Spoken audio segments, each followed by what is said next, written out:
السلام علیکم ورحمۃ اللہ۔ آج کی اس ویڈیو میں ہم نبی کریم صلی اللہ علیہ وآلہ وسلم کے اس معجزے کے بارے میں جانیں گے جس کا ذکر قرآن پاک میں بھی آیا ہے۔ ہر نبی کی امت اپنے نبی کو خدا کا پیغمبر سمجھنے کے لیے ان سے معجزات طلب کرتے تھے، تب وہ جا کر ان کو خدا کا نبی تسلیم کرتے اور ان پر ایمان لاتے تھے۔ آج کی اس ویڈیو میں میرا موضوع نبی کریم صلی اللہ علیہ وآلہ وسلم کا ایک عظیم الشان معجزہ شق القمر ہے۔ یہ عظیم الشان معجزہ مکہ مکرمہ میں جس شان سے پیش آیا، آج یہ پورا واقعہ ہم جانیں گے۔ جب نبی کریم صلی اللہ علیہ وآلہ وسلم نے نبوت کا اعلان کیا تو بہت سے لوگ آپ کے خلاف ہو گئے تھے، حالانکہ حضور کے چچا ابو لہب اور ابو جہل اور اس کے بیٹے آپ کے جانی دشمن بن بیٹھے، مگر آپ خدا کے سچے اور محبوب نبی تھے۔ دشمنوں سے بھری اس دنیا میں آپ نے تبلیغ دین کا دامن نہ چھوڑا۔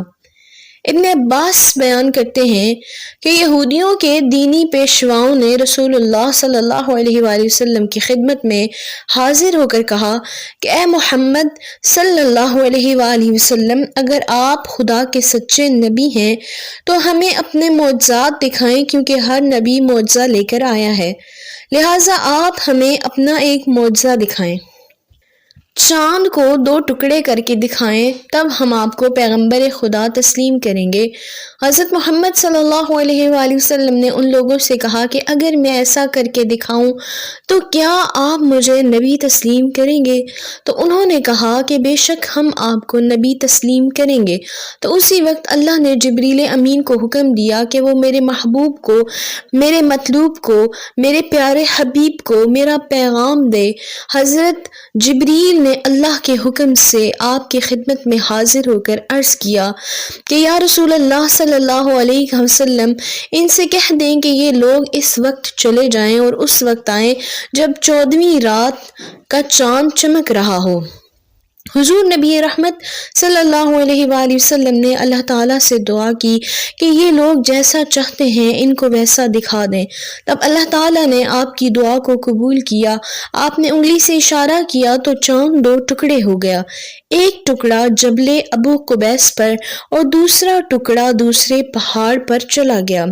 جب لوگوں نے نبی کریم صلی اللہ علیہ وآلہ وسلم کے اس عظیم الشان معجزے کا نظارہ کیا تو وہ لوگ اپنی آنکھیں ملنے لگے اور کہنے لگے اے محمد، یہ ایک بہت بڑے جادو کے سوا اور کیا ہو سکتا ہے؟ وہ کہنے لگے کہ یہ معجزہ نہیں بلکہ جادو ہے جیسا ہم دیکھ رہے ہیں، حالانکہ ان لوگوں نے اپنی آنکھوں سے دیکھا۔ جب ان لوگوں نے یہ کہا تو اللہ تعالیٰ نے آپ کی طرف سورۃ القمر نازل کی۔ کفار مکہ نے کہا کہ محمد صلی اللہ علیہ وآلہ وسلم نے جادو کیا۔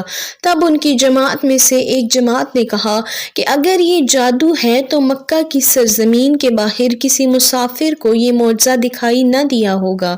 کفار مکہ نے مسافروں کے ایک قافلے سے دریافت کیا تو ان مسافروں نے کہا کہ ہم نے چاند کو 2 حصوں میں تقسیم ہوتے ہوئے دیکھا ہے۔ مسافروں کی باتیں سن کر اور ان قافلے والوں کا یہ اعتراف سن کر شک کی کوئی گنجائش نہ رہی، مگر وہ مشرک پھر بھی آپ کو جادوگر ہی تسلیم کرتے رہے اور اس عظیم الشان معجزے سے انکار کرتے رہے۔ بلا شبہ یہ حضور کا عظیم الشان معجزہ ہے اور اس کو اللہ تعالیٰ نے ایک بہت بڑی نشانی بنا دیا ہے، جس کا ذکر قرآن کریم میں بھی صریح الفاظ میں آیا ہے۔